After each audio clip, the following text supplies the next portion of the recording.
KCR sir Yadagiri గుట్టను Vatican City చేస్తా అన్నాడు. యాదున్నదా? అగో అట్లా చేసేందుకు ఏమేం చేయాలనో మళ్ళొక పారి గాలి మోటార్ వేసుకొని తిరిగి చూసొచ్చిండు.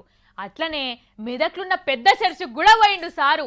ఇక జిల్లాకు ఏమేం కావాలనో అన్ని అరుచుకొని వచ్చిండు. కేసీఆర్ సార్ నోట్లకెళ్ళి మాట అచ్చుడే ఆలస్యం.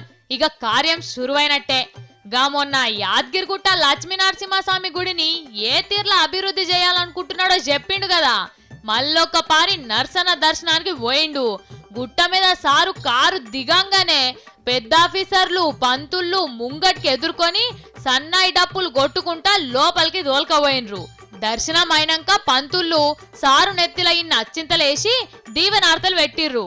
గుళ్ళకెళ్ళి బయటకొచ్చి గిట్లంతా ఒక్క పారి తిరిగి చూసిండు సారు.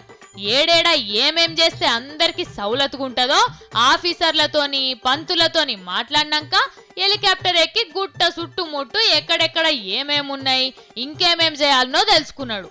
అట్లనే గిట్ల పెద్ద కంప్యూటర్ల బొమ్మలు చూసుకుంటా ఎట్లా అభివృద్ధి చేస్తే మంచిగుంటదో ఆఫీసర్ల సలహాలు తీసుకున్నాడు. ఇది అయిపోయినాక చక్కగా మెదక్ చర్చి కడుకు పోయిండు. ఆడ ఏసయ్య దీవెనార్తలు తీసుకొని చర్చిని చూస్తందుకు వచ్చేటోళ్లకు ఎసుంటి సౌలతులు చేయాలనో అడిగి తెలుసుకున్నాడు కేసీఆర్ సారు. ఆ టెంకాల గిట్ల సభ పెట్టి పబ్లిక్ సమస్యలను ఎట్లా తీరుస్తున్నారో ఆఫీసర్లను అడిగిండు. ప్రతి ఇంటికి నల్ల అయ్యకపోతే మేము ఓట్లు అడగమన్నాం. అవును అంతేనా? అవును అడగం కూడా. అవును. మరి మమ్మల్ని అడగనిస్తారా అడగనియారా మీ చేతులు ఉంటుంది. ఆడబిడ్డ బిందె పట్టుకొని మంచినీళ్ళ కోసం బజార్ మీద కనిపించదు.